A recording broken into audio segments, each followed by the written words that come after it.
Hey everyone, welcome to Small YouTubers Boost, the YouTube channel. I'm Ray. I am the administrator of the Small YouTubers Boost Facebook group with over 48,000 small creators, and I'm here to do a surprise bit of live channel reviews. It's going to take a little while for people to join us as they get the various notifications and they join us in chat. So I just have a couple administrative things I'm going to do while we wait for people to join. DJ, welcome. Just bear with me. I have a quick administrative thing I need to take care of here in the group, and then we will begin the channel reviews. So just bear with me. Talk amongst yourselves. Just deleting a comment. Looks like there was a post that went super sideways while I was asleep. And I just need to go and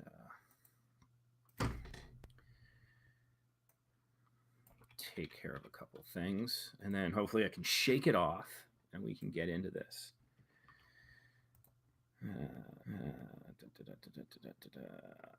Open up comments, post a comment. I've deleted the comment. I started this whole thing.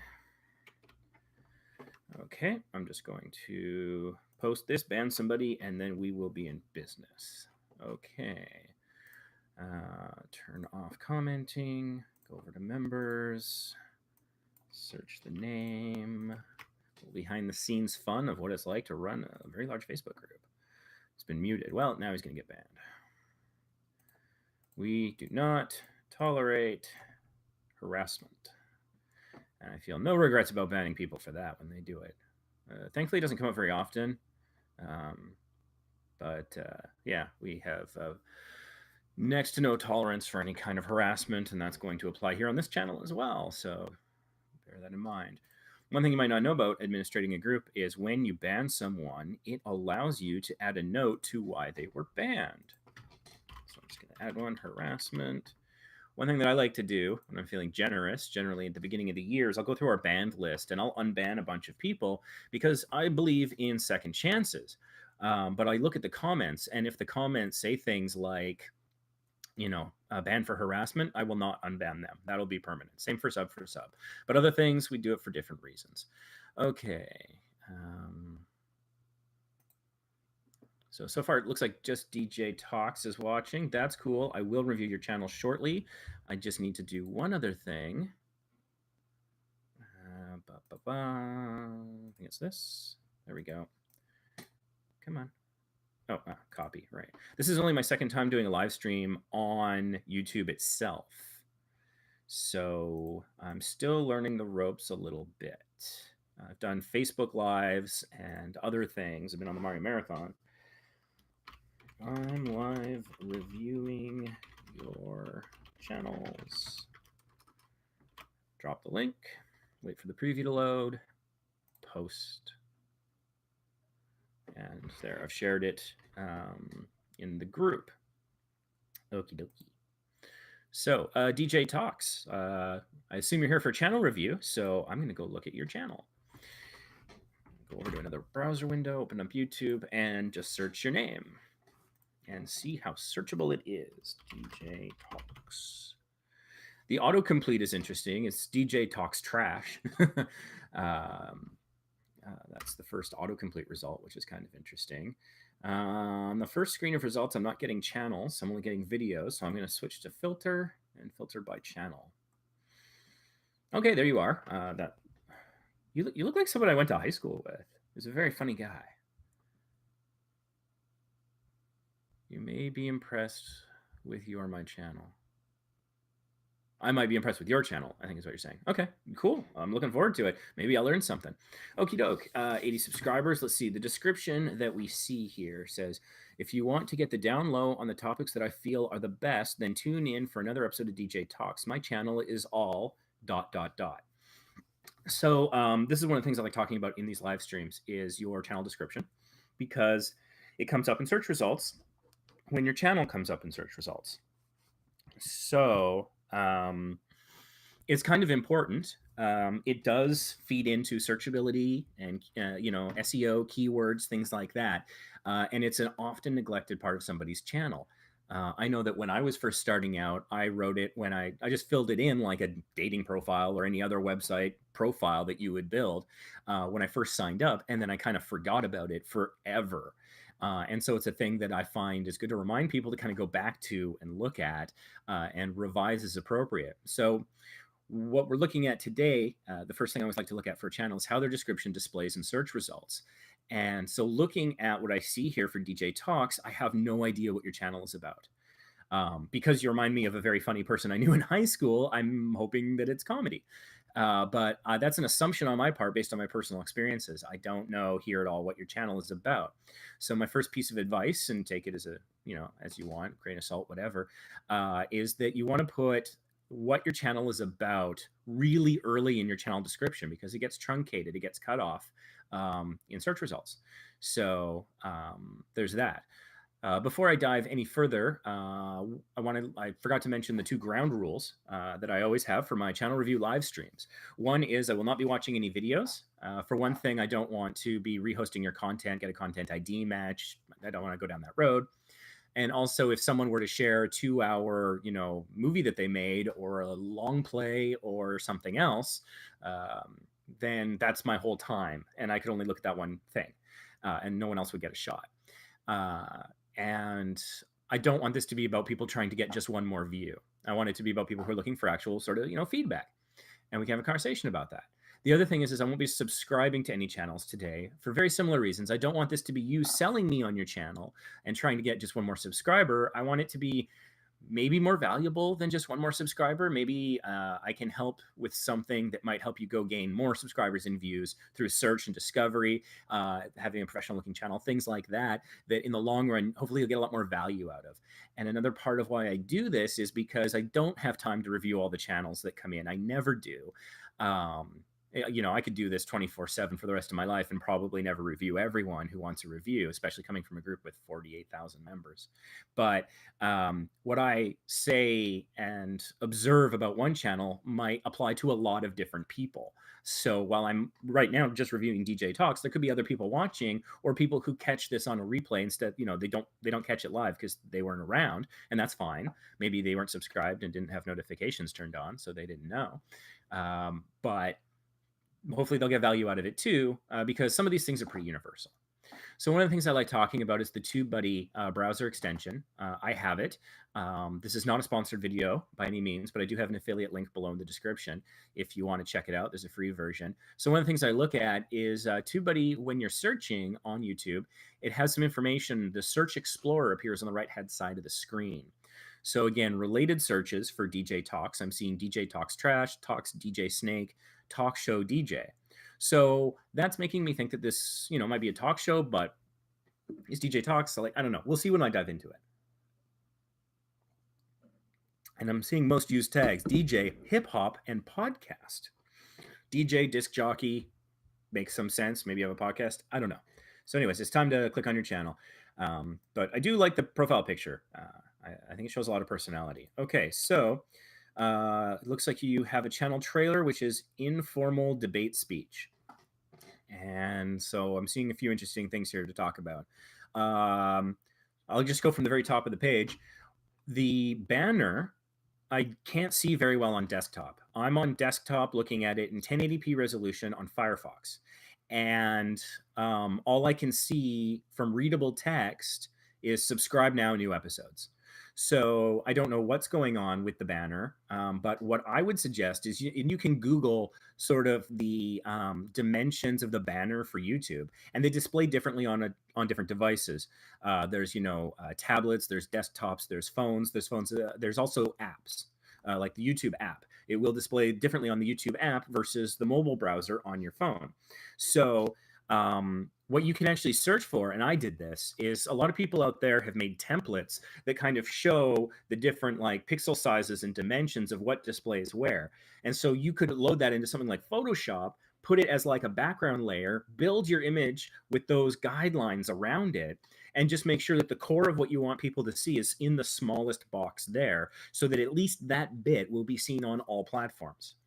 That's my recommendation there. I'm thinking at the top it says DJ Talks, and at the right, I think it's you in a green golf shirt, but the way this resolution, I just can't see it. So at this point, I still don't know what the channel is about.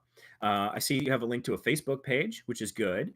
You say DJ Talks Facebook page. I think that you don't necessarily need to put the text there. I think the icon is probably sufficient because they see that it's Facebook and this is obviously your channel. So I think the rest of it is kind of intuitive. And I also think the term page is kind of I think that is it's gonna fall off like a vestigial tail at some point because I think everybody knows that things are pages, web pages, things like that. And so many web pages, they're so dynamic. They have frames, different modules in them, and different tabs that thinking of it as a single page, like a page of a document, I think it's sort of an antiquated way of looking at things, and that's just a language thing. But I think that when it comes to your channel layout and SEO, you got to make the most of your space. And for certain things, don't be afraid of white space from a design aesthetic standpoint. You've got your Twitter link there, which is fantastic, and the icon is there, so you set it up correctly. A lot of people slip up there, so good job. And you got Instagram, it's fantastic. 84 subscribers I'm seeing. And so, yeah, your channel trailer is informal debate speech. And so I'm curious about that. I kind of want to watch it, but I made a promise I wouldn't watch video. So maybe I'll come back later and watch this. I was a webmaster for my university's debate society for 2 years. So I have a degree in political science. So I find debate interesting. I also find public speaking interesting because, hey, I'm on YouTube. But the thing is that it has a title, and again, I'm going to be kind of harsh with my feedback. Take it with a grain of salt, nothing personal, but I'm trying to help you guys do better and succeed, hopefully. It's a little thing, but it shows professionalism. Is the title, only the first word is capitalized. And as a title, it's generally common to capitalize every word in the title that has more than at least 3 letters. So like and or the might not get capitalized depending on how it's being used. There's rules around it, and don't worry too much about that. But this makes me think that maybe my first impression might be that someone's not taking it as seriously if they're not being careful about those things. What other things are they not being careful about? And there's no description on this video. So all I have is informal debate speech to go on. With my unique personality, I'm intrigued. I think I'm unique in that regard. I don't know that a lot of other people would feel the same way. So what I would really recommend is having a description. You need a description for all of your videos, and this is so important. One thing I'm noticing looking at your channel is you have the popular channels box in the bottom right-hand corner. And and I struggle with this too. That can change from popular channels to related channels. And how do you make that happen? Because related channels is generally better. That happens behind the scenes. There's nothing direct you can do. It is the YouTube algorithm. And when the YouTube algorithm feels it has a good sense of what your channel is about, that's when it switches to related, because it knows what's related to your content. But first it has to have a good understanding of your content. So YouTube, as it has been said, is the second largest search engine in the world. It's owned by Google and Alphabet. And so it's about information and presenting it to people who are searching and things like that, recommended videos, etc. And so you need to feed it information. It wants information. And a description is a key component of that. For one thing, one of the things I talk about is keyword alignment. It's what I call it. I don't know if there's a proper term. But if your title says something specific like informal debate speech, let's say that's what you want people searching to find your video. And that's a really good way to think sometimes. It's like, if someone's searching, what would they be searching for that this video would satisfy the need or desire of? And so if your title says informal debate speech, and you have those words also in the description, and then you have those words also in the tags, and then you also verbally say them, and bonus points if you caption it, then all of those signs, because YouTube can actually make sense out of, they can auto caption, and so it knows the words you're saying. So if you said, the title's informal debate speech, but all you talk about is Pokemon, there's going to be a disconnect there. And YouTube's going to be like, I don't know what this video is about. And on the more videos that happens, YouTube's going to be like, I don't know what this channel is about. So I can't, as an algorithm, suggest related content effectively to the audience because I don't know what this is. So that's sort of why I really, descriptions are huge. And when people search, it's searching more than just the title. It is searching the description. So I would say have at least a solid paragraph of a description. Some people put the equivalent of entire blog posts in the description box. You can have a lot of characters in there, and that really does increase the searchability. I just do about one solid paragraph just because otherwise I don't have the time to do a whole lot more. But that is a key part. And so I see here that you have some featured channels, which is nice. I say that this shows that you're engaged in the community. There's other creators that either you collaborate with or you appreciate, but you're supporting other creators. I don't know that a casual viewer cares a lot about that, but to other content creators, I think it's a plus. So it's good that you have that. Credit to you there. Also, my general philosophy about YouTube, and I've discovered this through experience, is that when YouTube has a feature, they want you to use it. And I think early adopters of features get rewarded in the algorithm. So the fact that you've got those things turned on are a plus for your channel. So good job there. So you have uploads, you have popular uploads. That's very good. And then you have something at the bottom that says series. So the title series doesn't tell me a whole lot. So I would consider bulking that up a little, add another 1 to 3 words to that to tell people, like, is it a series of what? What is it? And so just looking through here, looks like you do reviews. Gilligan's Island, nice, old school, respect. Oh, and then here from your DJ Talk Season 1, looks like you talk about Final Fantasy and some other things. So there's a few different things going on there. I'm just going to hop over quickly to your About page, about that description.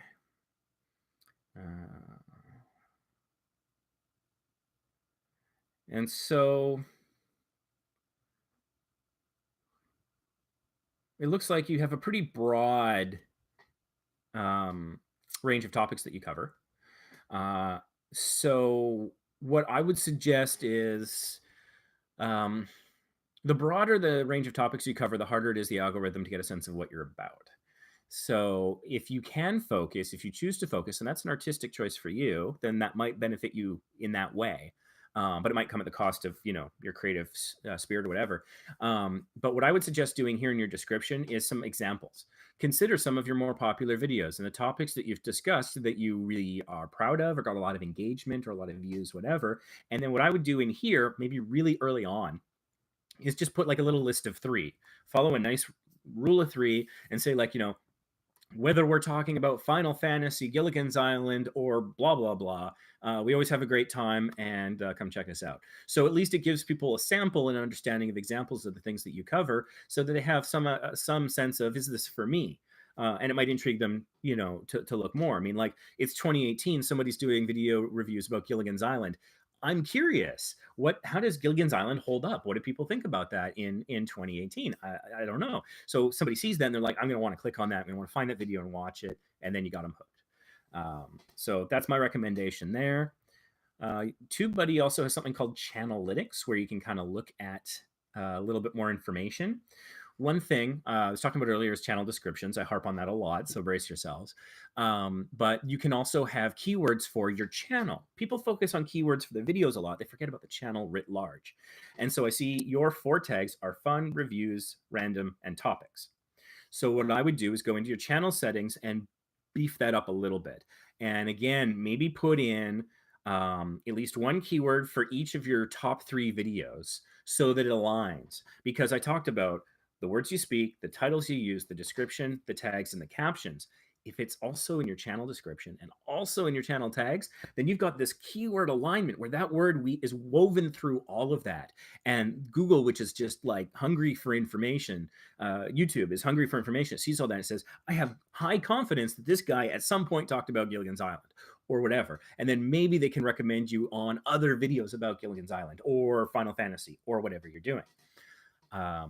So that's just sort of scratching the surface there. I'm going to take a look. I'm going to hop back over to chat and see what's going on in chat here. DJ Talks, always looking to improve. That's great. Hey, can you review my second channel? It's Smithy Alliance. Sure thing, GSBA Shadows. You're very lucky because I reviewed you last time, but now I can do your second channel. Let me see if I think it'll let me copy this. Oh, nice. I do like the YouTube. chat. It is pretty functional. So we're going on to our second channel review of the day. I don't know how much time I'm going to have to commit to this today, so I'm not going to do a super deep dive. And I'm going to be checking my phone periodically because I have other plans today and I'm not sure when they begin. I'm waiting on some other people. So I might have to cut things off abruptly at some point. But in the meantime, you've got me. So we got Smithy Alliance. Looking at the logo, I can see, not first blush, but when I think about it, that is an S and an A. What I would suggest is making the letters larger, because what I'm seeing here is like thumbnail size preview, but channel avatars often display much, much smaller still. So I would say increase the font size of those letters to fill a bit more of that white space. Let's see the description. Welcome to Smithy Alliance, a channel where I want to share my passions with you all, like gaming, movie reviews, and more on ... That's kind of a cliffhanger, so I don't know if that was intentional or not, but good on you. There's some good stuff there. So I know you're about gaming, movie reviews, and more. Some little things here. And again, it's a little nitpicky, but I think that if we do the little things right, it respects the audience and people think we're more professional. And so it begins this culture of success. So one thing that I've talked about on my podcast, the Vacation Impossible podcast, just in my last episode, was talking about like what makes good performances. And this is a sidebar, but bear with me.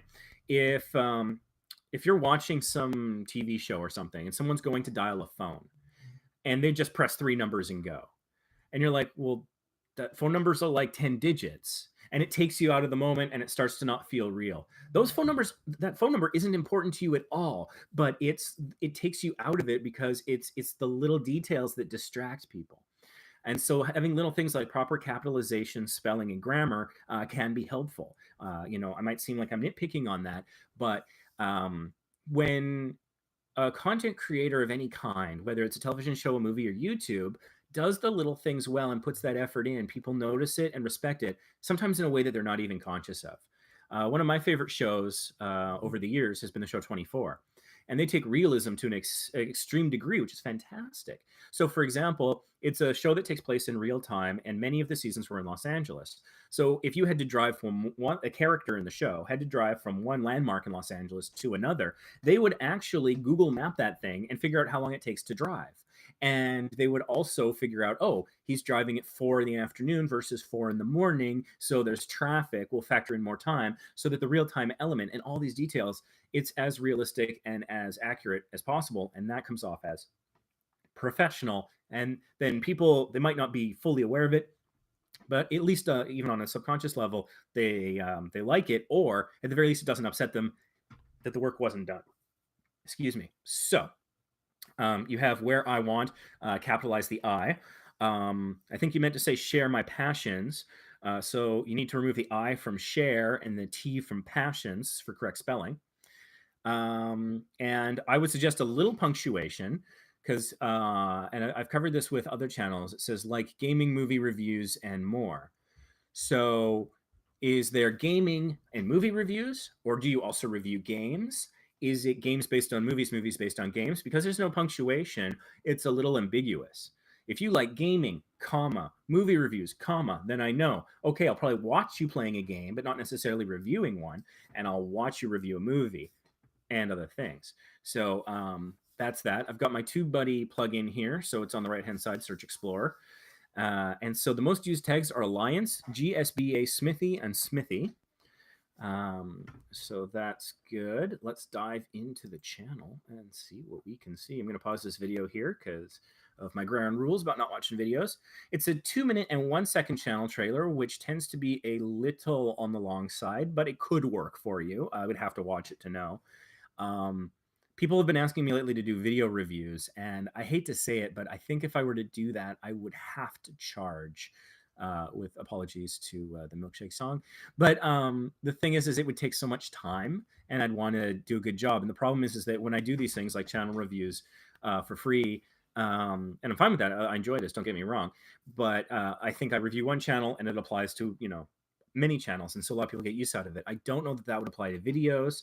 I don't know that I could do a video review necessarily on YouTube because of content ID concerns.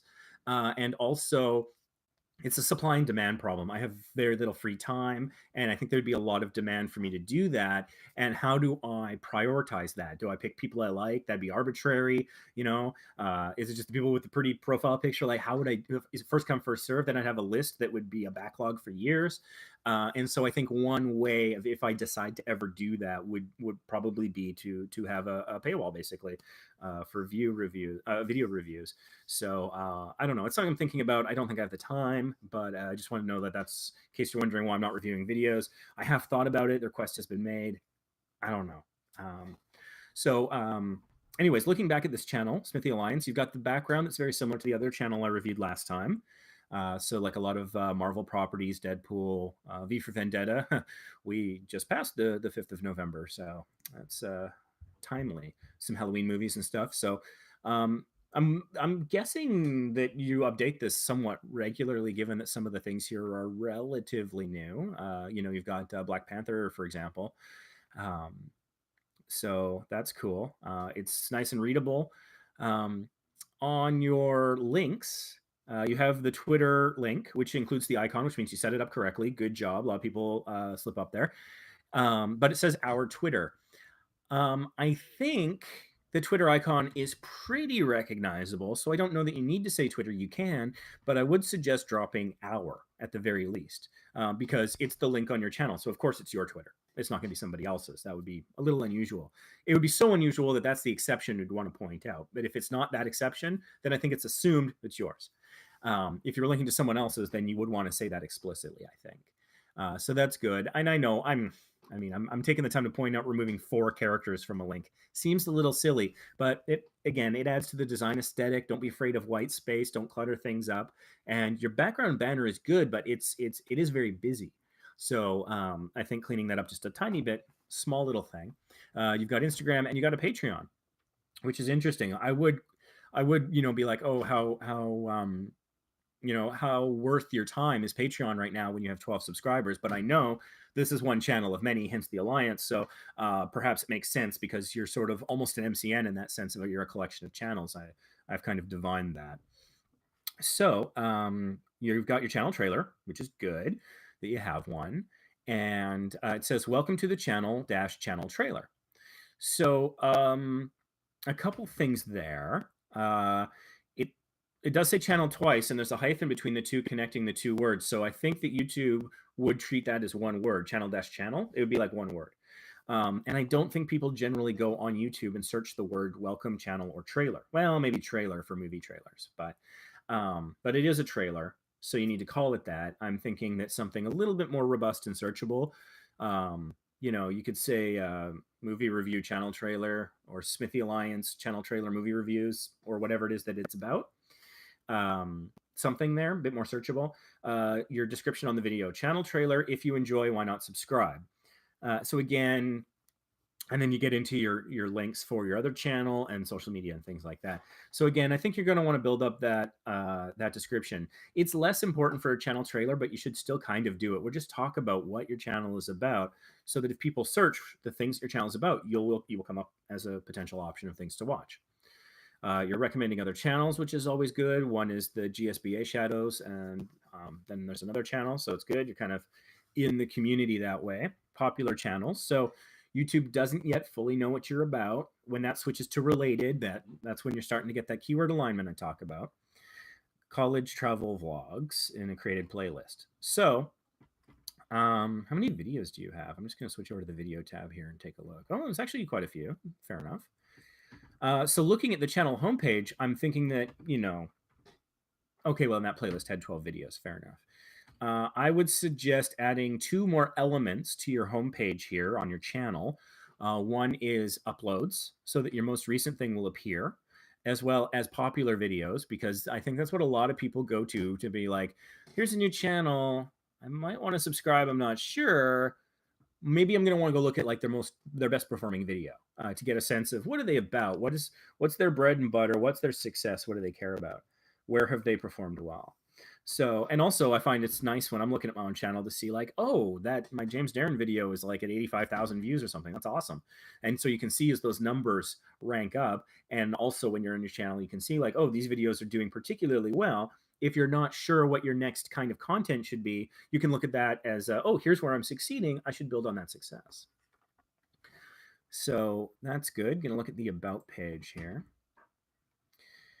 Welcome to Smithy Alliance, a channel where I want to share my passions with you. On this channel, we will be doing... Okay, so the typo in terms of spelling's been corrected, but the I is still lowercase. .podcast.vlogs. That's an interesting way of presenting it. It's different. I think it addresses that grammar concern I had with punctuation. So give it a shot, see how that works. We will be doing podcast vlogs, exploring movies, and so much more. I started YouTube to help people like me who've gone through bad times. Okay, this is very similar to your other channel. I'm definitely seeing some alignment here. Again, the I, there's an I want, that I should be capitalized. To turn negatives into positives and make great content. So you've got the why here. I also have dyslexia and the maths version. I have dyslexia as well. So I have mild dyslexia, but I sympathize. It means that sometimes the numbers and the numbers and the letters move around a little bit on you. If somebody's giving me a series of numbers, like if you're giving me a telephone number, those formatting breaks are so vitally important to me. I need the area code in parentheses, then the first 3 digits, then the next 4 digits. If it all comes at once, I can't keep it straight in my head. So I sympathize with that. I think sometimes it makes us superheroes, though, because I think it makes us better at the jumble. My personal experience. If it's a puzzle or something, I find I'm much quicker at it. And I think that, so it's not necessarily a bad thing in all situations, but I do sympathize. So this is pretty good. But again, looking at your banner, I'm seeing a bit of a trend. There's a lot of superhero stuff, sci-fi stuff. It's a lot of stuff I like. You got the Punisher there. I like the Punisher. So I would say possibly in your channel description, explicitly say a little bit of that as an example. You know, we're huge fans of science fiction, Marvel, and superheroes, something like that. Just so that those words, when searched, your channel has a better chance of being seen. And then you've got your links there. You take a quick look at the TubeBuddy Channelytics option. I see that you don't have any keywords on your channel. So that's a thing that I do recommend. It's one of those things that a lot of people forget about or miss or don't pay a lot of attention to. So that means the people that do pay attention to that have a competitive advantage. So here's that competitive advantage. I recommend you go in and add some tags, keywords. You do that in Creator Studio, in your channel settings. Just bang out like 5 as a minimum. And I think that will help the searchability of your channel overall. I'm going to go hop back into chat and see what I've been missing on YouTube. All right, Team Triple B. Hello. Hi, Ray. Hey, Ray. You know what? Team Triple B, you're next. I'm just going to get caught up on chat first. Oh, Geronimo, that's awesome. That is so nice of you to take the time to mention that. That's... Aw, I'm going to cry. That's great. Yeah, I guess I have been doing this for a year now. Wow. That really catches up with you. Just seeing the post on the Facebook group. More requests. Hey, everybody. Yeah, Smithy Alliance. I got that. Gilligan's Island would end if they just tied up Gilligan. I didn't watch a lot of Gilligan's Island, but I find the characters interesting and stuff. I think it was...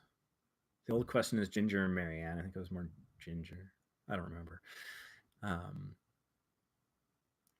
Review. Ace of Vegas, welcome back. Attention to detail. I'm going to try that again. Lopsang Llama says, attention to detail differentiates pro from amateurs. And I think that's kind of true to a certain extent. Absolutely. Yeah, dyslexia is rough. Watching from Facebook, review the channel. We'll see how many I get to. Some people asking about posts in the Facebook group. I'll deal with that later. That's not what we're here for. Which channel are you currently talking about? I was just reviewing Smithy Alliance. Up next is Triple B. I'm just going to get caught up on chat first.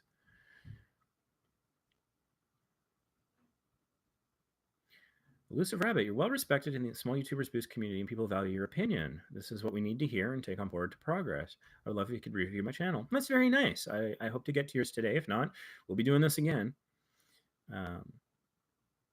Someone was asking, what if it's a really old video, like years old?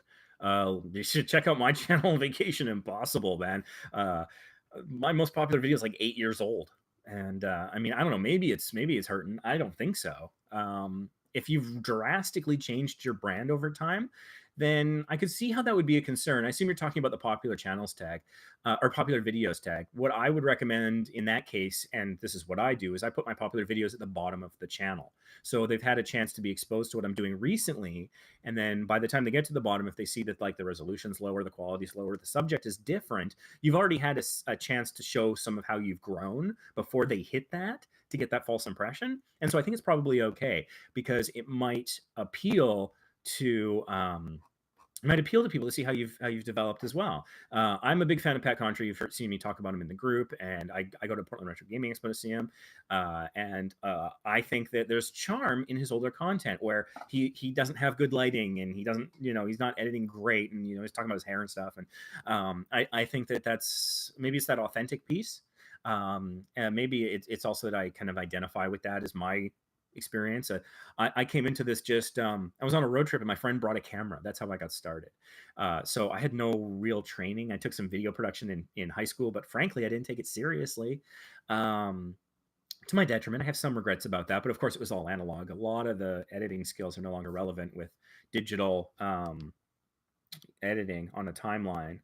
But yeah, so I mean, I identify with that as like as I learn more, and so I appreciate that someone who is successful, he's got over 200,000 subscribers, for example. He started off in a sort of a similar place and learned as he went, and so that encourages me. Anyways, Team Triple B, you're on deck.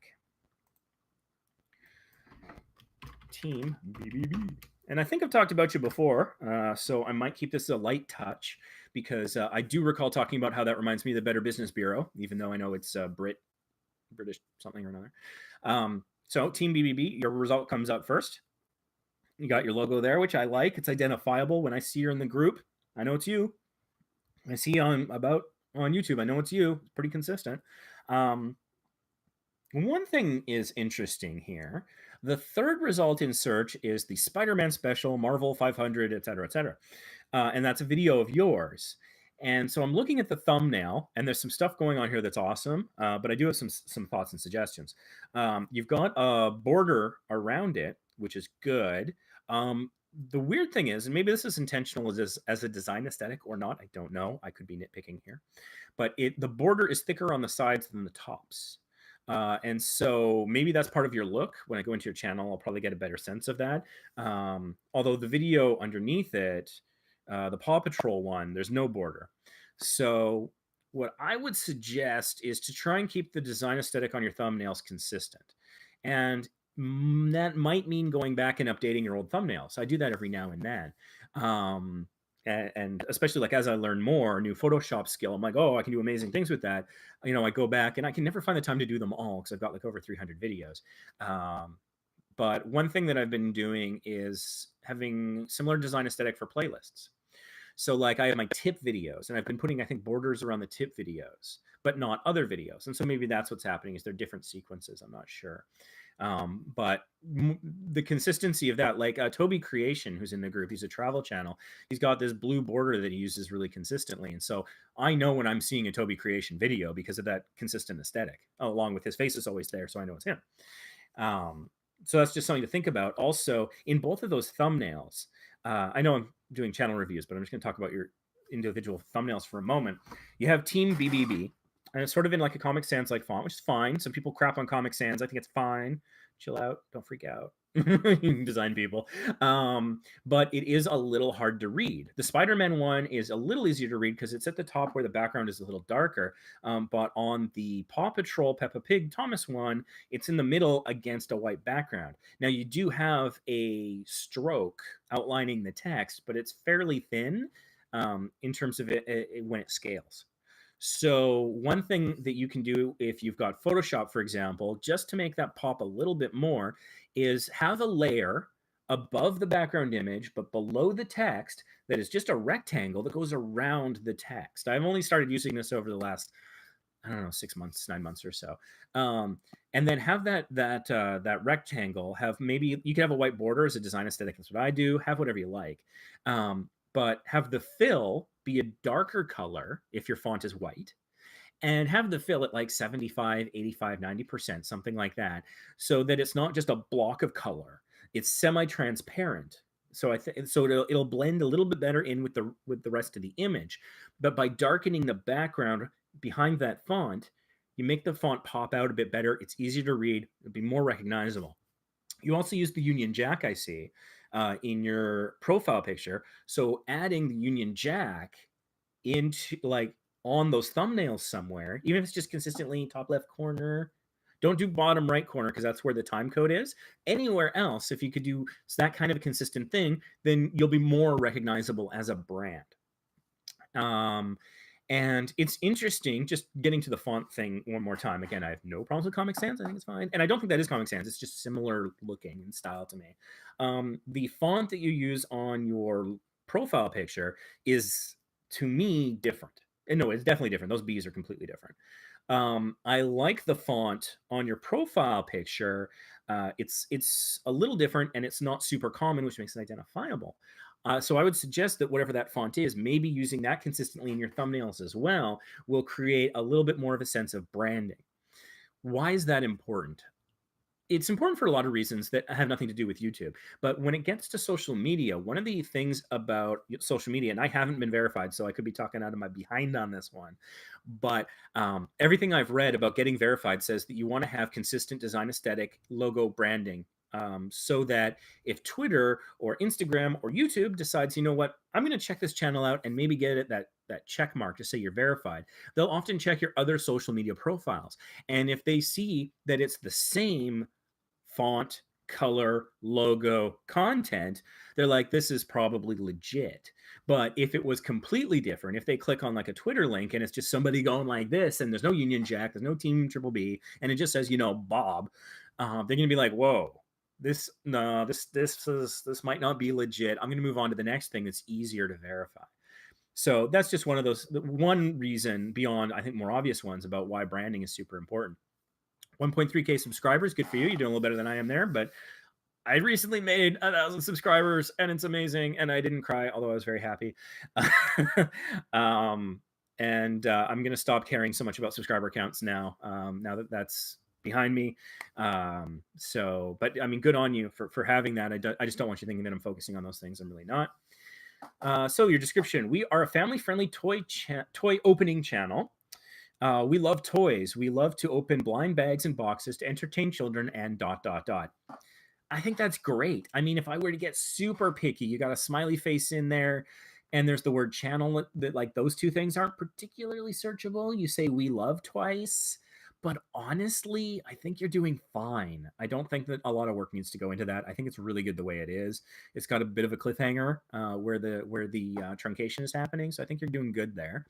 Related searches, according to the TubeBuddy Search Explorer on the right-hand side for my plugin: Team Triple B Lego cards, Team Triple B Super Zings, I don't know what that is, Team Triple B Team USA. Now, you have the Union Jack as your logo. I'm pretty sure you're British or English or of the UK.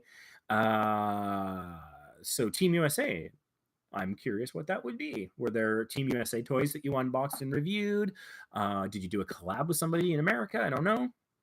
And the most used tags are showing as unboxing toys in Team Triple B's, all at 62%. So you've got some really good alignment there. Let's dive into the channel. And pause the trailer. You got a trailer. It's 21 seconds, nice and short, to the point. I know I've talked about this banner before, or a similar version. I think you probably updated it since then. Looks solid. British toy opening YouTubers, weekly uploads, Team Triple B. I like a clean design aesthetic. I'm kind of minimalist. I think that there's like benefit in white space. So if I were to say anything about the banner in terms of removing anything, I think saying YouTubers is redundant because it's on YouTube. And I personally am not a big fan of not weekly uploads. I'm not a fan of saying your upload schedule. Maybe because on my personal channel, Vacation Impossible, I don't have an upload schedule, so maybe it's just a me thing. But I think that having an upload schedule is fine. Putting it so prominently in the banner, I don't know. I think reasonable people can disagree about this one, and people have in the Facebook group and in other places where I think that knowing that there's a regular schedule isn't going to make the difference for me whether I watch or subscribe. But that just could be a me thing. But it's very prominent. It's in the middle. It's a larger font than the British Toy opening font is, and so it's got your name in there. But again, now here's a third font I'm seeing. So again, maybe consistency of font might be worth considering. I don't know, pick one and then maybe apply it across the different areas. Would be my suggestion. If you drop the word YouTubers, you can make British Toy Opening a little larger. And you could make weekly uploads smaller or remove it. My personal preference. You do what you like, of course. Nobody's got to listen to me here. But it's pretty good. You got the Instagram, Twitter, Facebook, Patreon. So I'm curious how Patreon's working for you with a subscriber base of 1.3K. If it's worth the time, if you're providing different additional content there, and what kind of additional content are you doing there? It's curious. My philosophy when it comes to things of that nature is I'm not going to do it until basically my audience asks. I would say demands, but I think I'll be lucky to get an ask. And so if they were to ask for it and I had a good idea, then maybe I would do it. It's also a matter of time investment. So I'm just curious about that transition to Patreon and things of that. It's just an area I don't know a lot about. I was a patron for Pat Contry for a little while. And I know that's done well for some people. I know that Norm the Gaming Historian apparently makes bank. I think a majority of his stuff comes through Patreon. And he kind of takes an approach like PBS, where it's like, this video is made possible by viewers like you. And so I don't know if he got the support and then added and it led to the support. It could be a chicken and the egg thing, but I don't mind it. I haven't, patronized him in terms of Patreon. But I do enjoy his videos and stuff, so that's just interesting. But apparently he does very well there. And you got Pinterest, which for something like this makes really good sense. It just occurs to me, and I'm probably telling you something you already know, but this is probably beginning to ramp up to be the busy season for you, I would imagine, with Christmas coming. Probably starting on Monday, I would suspect. How long has your channel been around? I'm just going to hop over to the About page because I'm curious. 2016. Okay, well, you're doing very well for a channel of that age. You're pretty young for a channel, from my perspective. I've got 10 years on you, and so your growth rate for that time frame is very respectable. So I would be curious if you've looked at your analytics from an annual standpoint. Look at all of last year on one page of your Creator Studio. And I wonder if there's an uptick around November, December, possibly, perhaps January, as other kids are opening their presents and playing with them. There's like a lot of birthdays in September. And so I wonder if there's a seasonal component to your popularity. If there is, and you can identify that trend, you can ride that wave. I'm predicting I have about a half hour left on this broadcast, just so you know. But anyways, if you can target that effectively, if you have a sense of what kind of videos perform well on your channel, for example, you've got your popular uploads, you've got some with 33K, 22K, 20K. But yeah, I see that you have some recent things that are hovering around a little less than 100 views, and that's fine. I live in a similar space. My most popular video has over 80K, and some of them get like 30 views, and I understand that's just the way it goes sometimes. But if you can get a sense of what your popular content is, or what videos do well at those burst times, if they exist, and have a new one come out right at the beginning of that wave, and it can ride the wave, that can help you be recommended all over the place. So there could be a real timing opportunity that you could be on the cusp of right now. So I hope you've got some good content coming soon, because I think that there's going to be a lot of parents out there that are trying to find toys for their kids. And Christmas is chaotic. I worked at a department store for 4 years, somewhat against my will. That's a long story. A friend of mine asked me to come work with them. And as Christmas gets closer, people get more and more desperate, and it's actually kind of a fun environment to work in. I kind of miss it a little bit, but people would come in and I worked in like men's fashion. So if you can believe it, I sold suits and dress shirts and khakis and things like that. But in the holidays, they bring in all this extra stuff that they're selling, all these sweaters that you wouldn't sell at any other time of year. And they bring in these accessories, sock stuffers, things like that. And I would remember constantly they had these things that was like, it was a golf I don't play much golf. It was a golf tool of some kind. It looked like a measuring thing of some kind. I don't know what. Like, I understand the ball cleaner and a couple other accessories. This thing, I never understood what it was about. I sold them for 4 years at Christmas, never knew. And people would grab it and they'd come up to me and say, "What is this?" And they'd be in a rush. It'd be like December 23rd. And they'd be like, what is this? And I'd be like, "I honestly don't know." And they're like, "Well, it's golf and he likes golf and I don't know. Just, yeah, okay, I'll take it." And so there's a lot of that kind of panic. And so I don't know if you've considered this. It might be off brand, so I could be leading you astray here, but what about a holiday buying guide? Might help parents. Maybe consider diving into your analytics. One thing that's really useful is if you know your audience.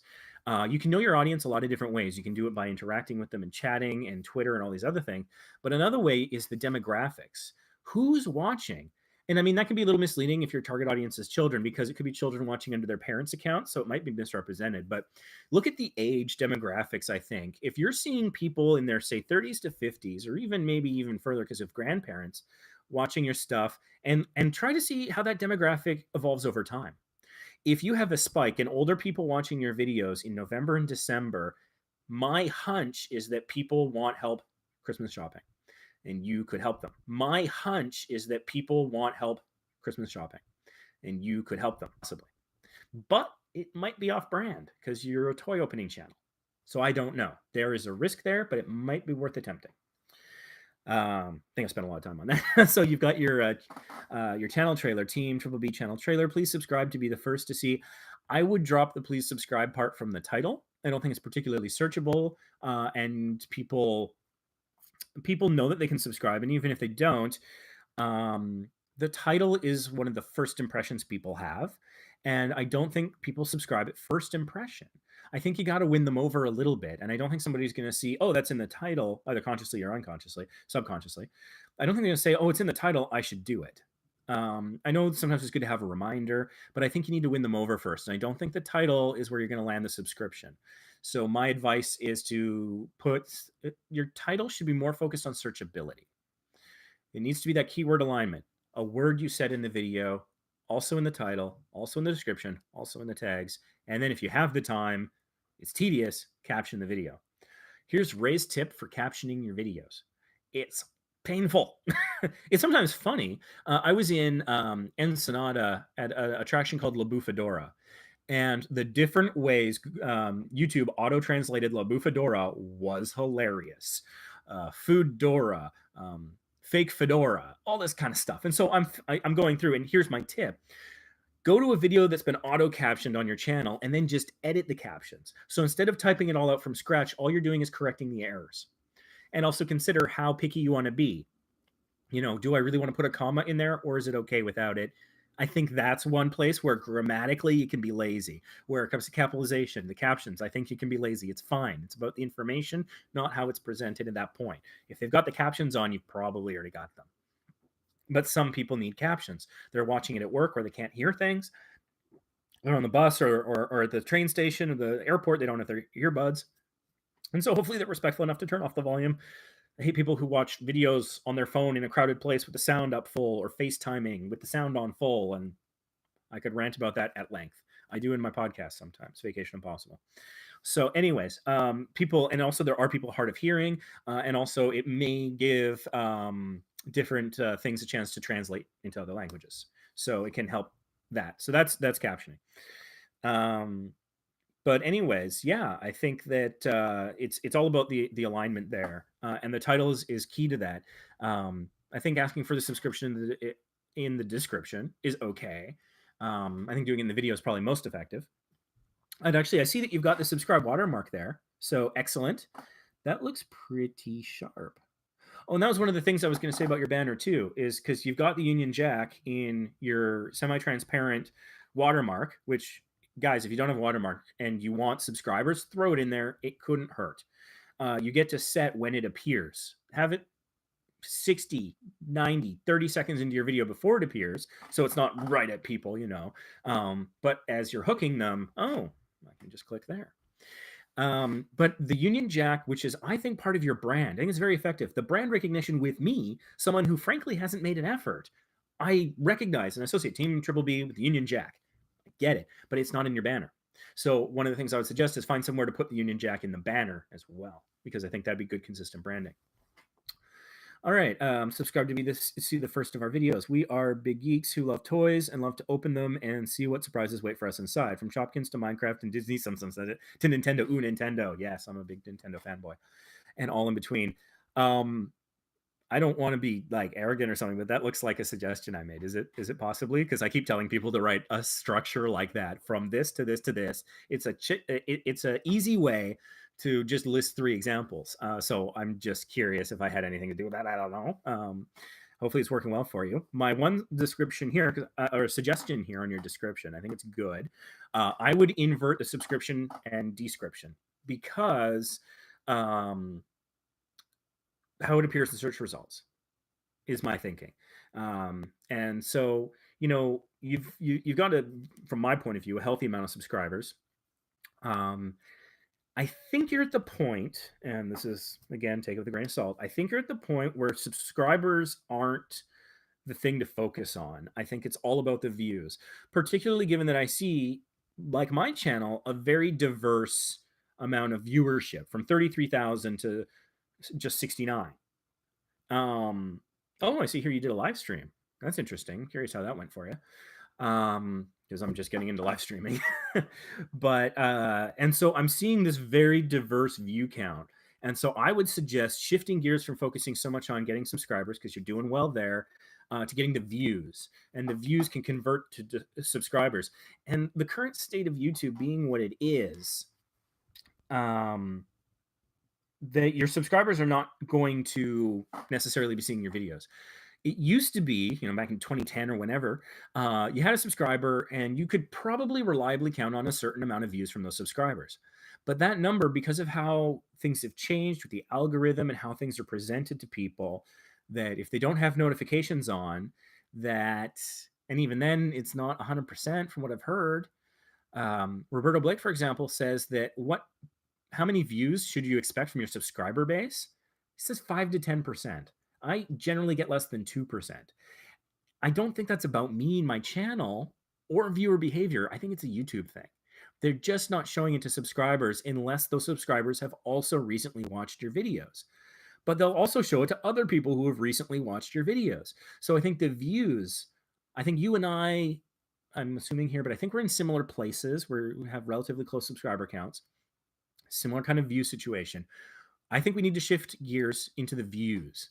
And for views, and so do continue to ask for subscribers, but I would say not at the top. So in your description, put the subscription request after, you list out the examples, after Nintendo, all in between.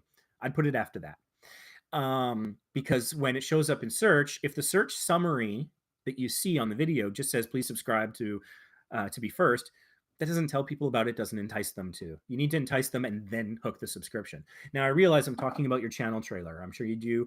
And channel trailers have limited search value. I get that, because of the function that they serve. But still, let's try to maximize it there. I'm sure you're doing well with the other or other video descriptions. And again, I talked about the banner and the consistent stuff. Your live stream doesn't have a banner, but it looks like your other recent stuff does. So maybe that's the consistency. I'm not sure. I am seeing some Union Jack in the top corner of your Smashers video, for example. So that's interesting. Yeah, this is looking pretty good. I'm going to hop over to the About channel description. Geeky married couple from England, UK. We always recycle where we can. I like that. For business inquiries. That's interesting. I'm wondering what kind of business leads you're getting, because you say for business inquiries, please email, and then you put your email. But the way that the About screen functions on all channels is at the bottom. There's details for business inquiries, and you click to view the email address. So you have it in both places. Here's my concern about having it in both places. I think it's fine to have. I would put it below our videos have no music or flashing lights in them, because that could be relevant for some parents. Well, it's interesting, no music at all. I think, and having not watched the video, some background music, some subtle, soothing music might be a good idea. But like the flashing lights could be really relevant, like for certain people on the spectrum. That can be, and just for for a variety of reasons. I think I would put that above the business inquiries. But why I'm saying that there's a concern about putting it in text in the description is automated bots, little spiders crawling across the internet, little spammers, can come along and grab that email and then add it to a spam database where you just get hit with spam. Unrelated, but if you want to see a funny video, search for replying to spam. It's a TED Talk. There's 2 of them. They're hilarious. That notwithstanding, if you are getting serious business inquiries that are leading to good opportunities and seem legitimate to you at a good percentage, then you're probably okay. But if you're getting a lot of those cold emails, then maybe making it so people have to click to view the email, that's sort of how it's a human. It's somebody who's engaged in the person and that kind of thing. It's not automated. And that might be a way of filtering out sort of the spam, scammy kind of cold emails that you might receive. So yeah, there we go. You've got your Patreon link in the description, but that's not clickable because of the way descriptions work. And you've already got it in your banner. So I would suggest that you don't necessarily need the link. And you say, we have set up a Patreon account so you can support to our channel. I think 2 isn't supposed to be there. So you can support our channel would flow better. And family, if you like. So I'm curious how you're using Patreon. And I know I'm not looking at the chat right now. So I'm asking questions and I'm not looking at the answers. I apologize. I'll get back to chat if time permits. But what I'm thinking there is it sort of like almost just a donation thing? Or are you offering separate content there? Because Patreon is generally, I believe, intended so that you have different content there. You have videos that are maybe private that only the Patreons can see. Here's something I want to talk about. This is a little off topic here, but channel updates and celebration videos. I just hit 1,000 subscribers and my family and friends keep saying, are you going to do a celebration video? Not on YouTube. I'm not. It's a travel channel. It's not a channel about me necessarily. I'm in it with other people. It's not a channel about the channel. It's not a vlog. So if someone's coming looking for something travel and it's me sitting there saying, thanks for subscribers, the percentage of people that are going to like it is probably relatively small. It's going to confuse the algorithm. He's not talking about travel. What's happening? So generally speaking, channel updates and celebration videos, if it's not a vlog, you take a hit for doing it, which is kind of counterintuitive, but it trips the algorithm. It stumbles a little because it says, wait, hold on, is this a vlog now? What is this? And it generally doesn't get the kind of views your regular content does. From what my understanding is, what I've heard from high-level creators, people like Pat Contry and Roberto Blake, they talk about this. And then it doesn't get them subscribers. It doesn't get new people on the channel. It doesn't help them grow. It's only something that their true fans would really enjoy. And that's funny because I'll watch a Cinemassacre update video. I wish Pat Contry hadn't taken his channel update videos down because I actually would like to go back and watch them. But I am super fans of that content. The average viewer is not going to want that. So maybe Patreon, if you have it, is the place for things like that. If you're going to do a channel update, you could do it as an unlisted video so that maybe it doesn't impact all the analytics and stuff in your casual viewer, and then put the link only on Patreon. And that could be a way that you add value to your truest of true fans. So anyways, the reason I'm mentioning this is if you have Patreon and you're doing anything different there, you're writing a blog post, you're talking, maybe there's just a schedule of of your future videos, or maybe you have a poll, what should we do next, or a discussion or something. Whatever you're doing on Patreon, if it's an addition or in any way different from YouTube, talk about it here. Give people a reason to go there beyond just, hey, you guys are nice, I want to give you money. And I mean, hey, if that's what you've got set up, all the more power to you. It's not a bad starting place. That's fine. But I think the intention is Patreon is supposed to be it's like a paywall to special content to perhaps a more narrow audience. And so use that in a way that's to your advantage would be something I was thinking about. So, hey, earlier I was talking about the idea of doing a buying guide for this Christmas, right? If there's a concern that it might not be totally on brand with your channel, maybe you could put it as on YouTube but unlisted, share the link in Patreon, and then the Patreon people get it, and you could plug it here. You might, depending on the flow of your videos, you might even mention it in your videos. You get towards the end of the video, the people who stuck with you, who are enjoying you, and you've got them, and then you say, hey, and check out and join our Patreon so you can see our holiday buying guide. You could do it in a text format, like a blog entry. It doesn't have to be a video.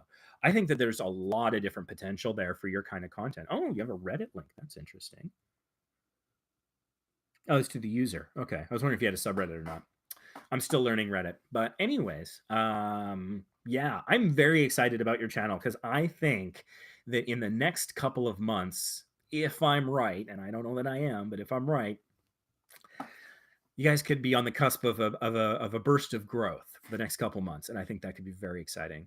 I'm looking at your channelytics, care of TubeBuddy, and channel tags: blind bag, toys, unboxing, toy channel, 4 kids, opening. That all looks great. So you're doing well on the tags there, I think. And it looks like yeah, you've picked up 69 subscribers over the last 30 days, so that's like 2 subscribers per day. Pretty solid growth, pretty consistent. You've only had like what, 3 days in the last month where you didn't get a subscriber. So that's slow and steady but constant growth. That's fantastic. Well done. I think you guys got a bright future ahead of yourselves. That's fantastic. Go back to your homepage for a second here. I do notice. Oh, please subscribe info card on your channel trailer. That's how you do it. That's smart. Yes, good. I should do that. I noticed you have the related channels, so that's good. YouTube knows what you're about, which, I mean, yeah, they really should. But you don't have any recommended channels. This is the box you activate that you specifically refer to other channels. I would recommend activating it. I talked about it earlier. It shows anyone in the community that you're supporting other creators, which I think is good. But also it shows YouTube, hey, give me a feature, I'll use it. I'm on team YouTube. I'm a team player. I'm with you. And like the related / popular channels box, you may have heard me talk about this before. I accidentally turned it off for like a minute once. And that was the end of my Six Flags video. I mean, it might have been a coincidence, but my Six Flags video was getting lots of views. Recommended. I accidentally turned off a YouTube feature and then turned it right back on again, like, I don't know, minutes later. And then boom, rarely to be ever recommended again. And I don't think I was changing anything else about the channel at the time. And so I think activate all the YouTube features that you can. You've got the watermark. You've got the info cards. I bet you've got end cards. Just turn on that one little box. Throw one more thing at it. I always talk about how YouTube is kind of like playing the lottery. It's this metaphor I use a lot. And but it's better than the lottery because when you buy the ticket, your ticket could come up at any time. They're constantly drawing numbers, but the tickets are free except for your time that you invest. So like, for example, I made a video a couple years ago in like 2012 or something, where I was reviewing a soda pop called Leninade. With my political science background and my sense of humor, I was making tons of communist puns about it, and it was a silly little thing. Back then, it felt like one of the silliest things I'd ever done. But now, those sorts of things are more common, where somebody will review a product in that way. It wasn't sponsored. I just saw it at like the Kmart when I was on vacation and thought it was cool. And so that video got like 30 views in its first month, and then nothing for years. And then about 2 years ago, started getting a few views, 10 views a day, going up, going down, going up.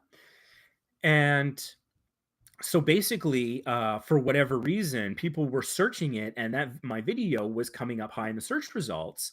And then when I got TubeBuddy, I went in and I optimized those keywords, and so it's doing even better now. And so it's this really old video. Somebody earlier was asking about what about old videos. Sometimes things don't matter. Leninade is going to taste the same today as it probably did in 2012. So, I mean, that's kind of evergreen content. One of my most successful videos, How to Dress for Alaska. It's seasonal, but year over year, it still applies, you know? So evergreen content's fantastic, generally speaking. And so anyways, every video is like a lottery a ticket. And you never know when your ticket's going to get called. And it's kind of like those scratch cards where it's like sometimes you win $2 and sometimes you win the mega millions, right? And everything in between. And so that video was an old lottery ticket that I stuffed in a desk somewhere and forgotten about. And suddenly I started winning a little bit, getting some views, getting a couple subscribers out of it. So that's just talking about that. Anyways, I spent a lot of time on this channel, but I'm like, you guys have a bright future as far as I'm concerned. You might want to consider, you got a playlist of playlists. You might want to consider breaking those up into individual rows, but you guys are on track, I think, doing quite well. All right, back to chat. I've been gone for a while, but I'm just super excited about that channel. Let's see here. All right, what was this? Oh, Gentle Manual, I reviewed you last time. Yeah, you were the one asking about the Facebook thing. What is it? It had a description. It's not being approved. That's because I'm doing live stream instead of approving posts right now. I haven't cleared the backlog since I woke up, so I'll get to it at some point. I'm sure it's probably fine. What do we got here? That's the thing about being right. Peeps don't like it. Okay, I don't know. Is right. We all need to work together to help everyone grow. Yeah, talking philosophically about the channel and kind of the YouTuber community writ large, I think that we need to be constructively supportive of each other, but we can't be looking at each other for a source of views and subscribers. And help each other grow. What does that mean? I think it's a little misleading. I would rebrand it to say something like help each other do better, help each other learn. I think that's where we can really help each other. I don't know it all. I learn stuff from the Small YouTubers Boost group all the time. And I hopefully help share whatever knowledge I've picked up along the way to other people as well. And that is going to mean so much more to somebody, a content creator, than one more view and one more subscriber. And so I think people come to our group. Hey, thanks, Team Triple B. That's not that's great. I mean, I truly believe it. Hopefully, I'm right. I could be wrong, but this is the kind of thing I'm talking about. We need to support each other that way, not support each other by giving us a bump in the numbers. And that's kind of a branding problem. I'm not going to lie with the group. I didn't come up with the name. I inherited it, and I'm doing my best to try and turn it into something useful. Teamwork makes the dream work. I like that. I've heard that before, but I like it. Boost is kind of misleading, and I feel a little bad about that. But it does draw in a lot of creators, and we've built an amazing community based on it. So I'm keeping the name. But people think like, oh, I'll just go in and log my request for another 100 views on this video, and that's not how it works. We boost your knowledge. We boost your opportunity to collab. We try to be supportive of each other, and sometimes it's criticism. And so I want to talk about that for a second, because there's two general categories of criticism. You can have constructive criticism where, like, for example, I was recently getting some feedback about my logo for Vacation Impossible, the profile picture, which looks like a coin, if you've seen it. And I was getting two kinds of feedback on that, and I appreciate it. But some was constructive and some was not. Constructive feedback, they said, how about putting your face on there? How about putting more beard on there? I mean, whether or not you agree with it and whether or not they were serious, that's a whole other thing, but it's constructive. It gives me somewhere to go. It tells me how I might be able to do better, which is fantastic. But I also got what I call destructive criticism. It was, you suck at graphic design. You know nothing about Photoshop. I never said I did, really. So for one thing, I was kind of off to the side. But more to the point, it didn't tell me, hey John, it didn't give me anywhere to go. It just made me feel bad about myself. I mean, I took it with a grain of salt because I've been at this for a long time, and I don't define myself by my Photoshop skills, so that's fine, But it was a waste of everyone's time because they're just saying I suck. I'm just reading that that I suck, and none of us are getting better. We're just getting older, and it's not doing any good. And so people were coming along and they said like, oh, the color is bad. Okay, that's a little bit better, but not one person in that post. I got a lot of feedback, and again, I appreciate it, but not one person said, what was this? Hoots, are you in BC as well? I'm in BC. I'm Canadian. I don't know if you're describing me or yourself. Anyways, it didn't give me anywhere specific to go. It's like, oh, they hate the color. That's fine. It's trying to look like a coin. Maybe I can make it silver. Is silver a color in this context? Is it gray? Is it white? I don't know. Do they want blue? Like red? Green? What are they talking about? Where do I go from here? And so as much as possible, when you're in the group, when you're supporting other creators, you could be at a YouTube meetup, whatever it is, providing feedback and criticism is important. And I think it's one of the most important functions we can do. Yeah, I'll scroll through chat, assuming I don't have to end too abruptly at any point. Oh, wait, hold on. I might have a message, might have to go. Ooh. I'm having Dairy Queen for lunch. Yay. No, I will not be eating on stream. I'm going to be having lunch with my family. Anyways, which means I'm going to need to wrap this up because 2 minutes ago they were asking me what I want for lunch. They're going to pick it up. It's Dairy Queen. I don't want it to melt. Anyways, so really, I just can't stress this enough about the kind of feedback. Friends are honest with each other. And so let's be those kinds of friends, not friends who subscribe to each other. That having been said, please subscribe. Because for this channel, Small YouTubers Boost, I'm here to support you, to help you. My channel, my personal channel that I've learned on, my sandbox, if you will, Vacation Impossible. Subscribe to that if you want to watch this stuff. I mean, hey, if you want to support me and all that stuff, that's great. But no, like, even if sub for sub wasn't against the rules, it's in the wrong mindset, in my opinion. I want to tell people that they're wrong, but I just think there's a better way. And so it's not about getting that one more subscriber. It's about, yeah, you've got your mukbang, John. I am done. Although it got over 100 views. I think it's pushing nearly 200 views now, that mukbang, but no, it's gonna have to hit like 1,000 before I consider doing another one of those things. I think it hurt my channel. In terms of that's where I went from related to popular channels, is because I did something off brand. And hey, fair enough. It's just an algorithm. It can only do what it's told, what it's programmed to do. But anyways, yeah. So we can support and lift each other up by being critical and honest and blunt, but in a constructive way. Tell them where they can go. How can they do better? A suggestion is great. And so when for the longest time, I tried to every day take 20 minutes and just watch videos that are posted in the group. And I try to give some feedback. I try to comment. I try to comment on the video, something relevant to the video. And then on the post in the Facebook group, I try to provide feedback on how it's done. And so one of the things I often say something is like, your audio levels are kind of inconsistent. And so hopefully that's constructive because it gives them somewhere to go. It says, oh, next time I'm editing a video, I'll give it one quick listen through to make sure that the audio doesn't go from super loud to super quiet to super loud. Hopefully that gives them somewhere to go. Yes, we are incredibly off topic. I'm actually going to have to be wrapping up because my lunch is coming. But I mean, it's all YouTube stuff. So, these can be kind of rambly, and I apologize, but that also means you never know what you're going to get out of it.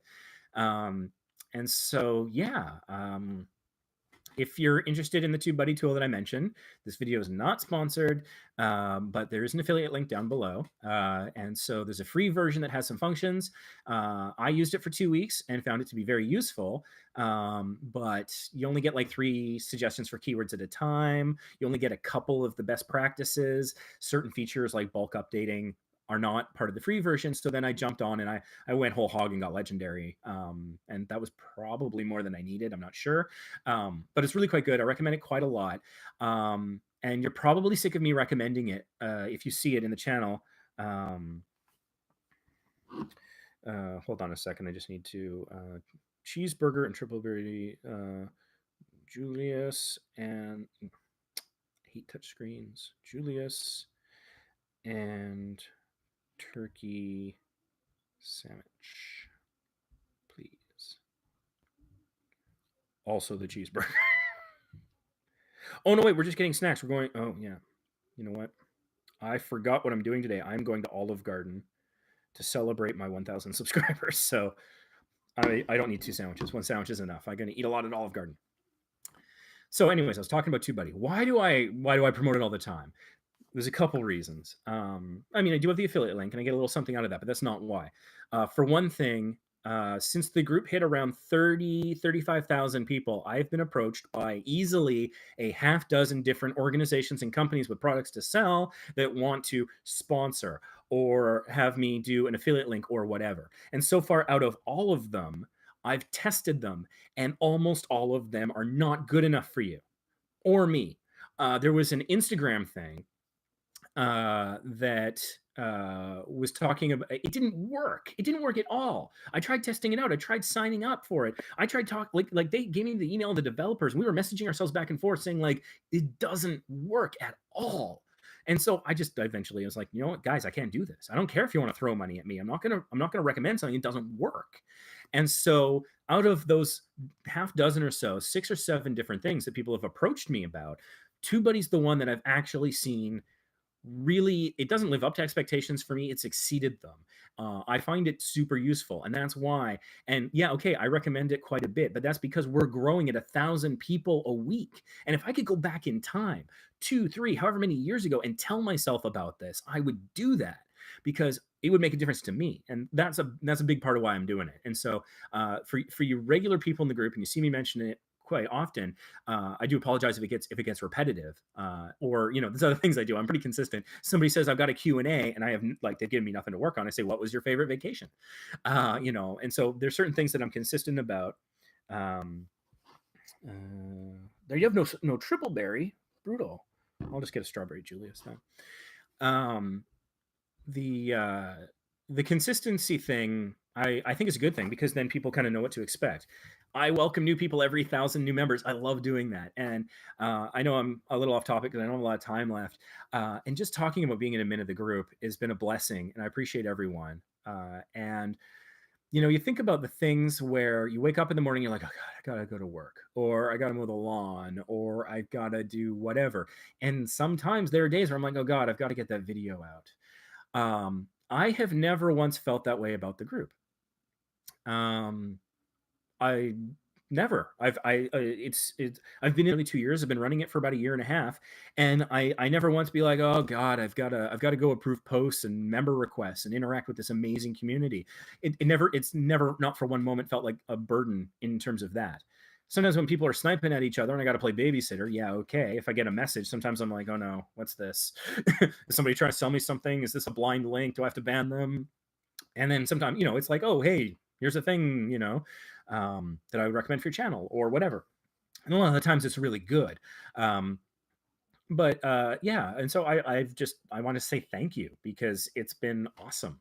And it's been super enjoyable, and I've learned so much. And so that's all fantastic. I see some people in chat asking about what TubeBuddy is. It's a browser plugin, it's a website and an app. So the browser plugin, when you go and you're uploading a video, it'll do things like suggest keywords. That's the most popular thing, and a lot of people think that's all it does. It does so much more than that. It can have checklists that remind you to do certain things, like make sure you include a custom thumbnail, pin a comment, heart a comment, add an info card, things like that. So once you install the plugin to your browser and you're navigating around YouTube as a creator, you see so much more. When you watch somebody else's video, you see the tags they used. You see some information about the viewership. You see, so like I'll go watch a Jimmy Fallon video or something, and I'll be like, oh, he used a misleading tag there. He mentioned Gerard Butler, and Gerard Butler's not in this video at all. That's interesting. And that is not particularly useful. Might be interesting, but there's also useful things, especially if you're watching people sort of in your genre or in other genres. It might inspire you or give you ideas or understand, who's doing what well. But yeah, and then there's the website where you can set up things like brand alerts. So if somebody mentions your channel in a particular way, you can go and run that sort of kind of do a check for you, and then be like, oh, hey, there's this person who linked to me or whatever. I'm going to go watch it and say thank you, and you can find your audience that way, which is great. And there's different tools there, and then there is also the mobile app. Which I've only opened for like 4 times just because I'm insanely busy. But it shows different stuff also. And I think I think the app is only for the paid. You can get some of the features on the website and the plugin for free. I think the app is 100% paid. This live stream is clickbait. I got off topic. I spent an hour reviewing channels. I was just answering something in chat. So anyways, but yeah, and so the app will show you things like how frequently you're getting comments and likes, and your like to dislike ratio in like a percentage, and things like that. And so, and I've only opened the app 4 times. I haven't dived into it. I don't even know what else is there. The one other thing, there is another possible service, and I've talked about it twice, I think, in the group now. I am currently evaluating another thing that somebody has approached me with. And so far, the jury's out. I'm not sure if it's good yet or not. I'm planning to kind of share my discovery of this product with you in real time rather than behind the scenes like I did with that Instagram thing, which I saved you a nightmare, trust me. Uh, but this one seems to have some features, and I'm going to test it out. And if it's good, then I might recommend it. And if it's not, then you'll never hear about it again from me, unless people ask. So that's just sort of the philosophy there. But anyways, I'm sure my lunch is going to be here soon. This is fun. This has been great. I can't wait to do this again. Unfortunately, because my schedule is a little crazy, I can't predict when I'm going to do this again. November 23rd and November 30th, I have some time blocked off that I should be doing channel reviews, hopefully for longer than just this hour and 20 minutes this has been. But I do, and this isn't just a plug, but honestly, subscribe to this channel and turn on the notifications because I sometimes do this with no warning. And so if you want to be part of the next live stream, get your channel reviewed, just watch the interaction, come and yell at me in chat, whatever you want to do. I'll post about it in the Facebook group as well. But that I would recommend it. It's helpful, and I appreciate it. And that's about it. I am going to go have some lunch. I have a new video coming out on Vacation Impossible later today. It's going to be about dining with strangers, so I'll be sharing that in the group. And at some point, I'll get caught up on the approvals. I appreciate your patience. Life gets in the way sometimes. And yeah, thanks for watching, and stay tuned for fun in the future. Go out there and, take over the world. Go make new content. Have fun. Support each other. Stay positive. Have a good one, everybody. And also, just because it's coming up, Remembrance Day in Canada and Veterans Day in the United States, I want to say thank you to your service for all of the people who serve in the various branches of the military. And I also think that other people like nurses and teachers deserve a similar degree of thanks, even though it's not necessarily what this holiday is about unless it was in wartime. But I think our freedoms to do things like we do on YouTube is very, very important. And so I just want to express my gratitude, and also particularly for those content creators out there that might be in the service and they might get deployed with poor internet and an inability to post. That makes it harder to grow a channel. I'm sympathetic to that. And I wish you all the success in the world. And I will see you in the Facebook group. Thanks, guys.